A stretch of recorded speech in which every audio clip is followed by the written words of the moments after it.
د اطلاعات او فرهنګ ریاست کې خوستوالي مولوي عبدالقیوم روحاني د یاد ولایت د رسنیو مسؤلینو د بیلابیلو ملي محلي او نړیوالو رسنیو له خبريالانو او ځوانانو سره ځانګړي ناسته تر سره کړه. په یادناسته کې خوستوالي عبدالقیوم روحاني ځوانان د هیواد لوی سرمایه یاد کړه او همدارنګه د هیواد پرمختګ او بقا د ټولو قشرونو په یووالي او اوګه په اوګه ودرېدلو کې یادوله. ترڅنګ له ځوانانو د رسنیو مسؤلینو او خبريالانو وغوښتل چې د اسلامي او افغاني کلتور ساتنې ته باید ځانګړي توجه تر سره شي. غریب و ترخانه نیولې دا ټول الله سره یو کو اول خپل اسلام ته خدمت وکړو او د اسلام په ضمن کې بیا خپل خلکو او خپل وطن ته خدمت وکړو. دا زموږ او تاسو ایمانی وظیفه ده، وجداني وظیفه مو ده. د خپل مقدساتو لپاره باید د خپل شاعرو لپاره باید تر هغه څه زیات خدمت وکړو لکه څومره چې ضرورت دی.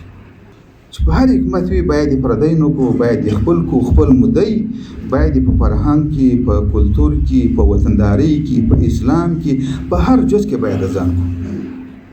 بلور د خوست ولایت اطلاعات او کلتور رئیس شبیر احمد عثماني د یاد ولایت رسنۍ د موجوده حکومت پالیسۍ ته متحد وبللې او زیاتولې چې یاد رسنۍ د افغان کلتور او عزت په کتو سره خپل فعالیتونه په ښه شان سره تر سره کړي.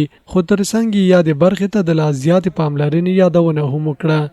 د خوست ولایت رسنۍ په کامله معنا د افغانستان اسلامي امارت د پالیسۍ طرفدار او هغه خپل تګلارې ګرځولې ده. د اسلامي امارت د بیلابیلو ادارو انکشافي کارونه په آب او تاب په ښه ډول سره په انځوریز او غږیز ډول خپروي. محترم والي صاحب، د خوست رسنۍ، د خوست فرهنګیان، د خوست لیکوالان دا په کامله معنا د افغانستان اسلامي امارت سره ولاړ دي او همداسې به وخت په وخت خپل خدمات ورته وړاندې کوي.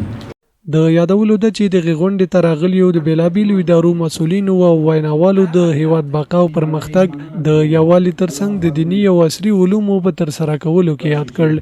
خبريالانو او د رسنیو مسؤلینو د خپل ترسره کړیو فعالیتونو په حق معلومات شریک کړل. ترڅنګ د مالی او نور ستونزې یادونه هم وکړه چې خوستوالي الحاج عبدالقیوم روحاني ورسره تر خپل وسه د حل ډاډ ورکړ.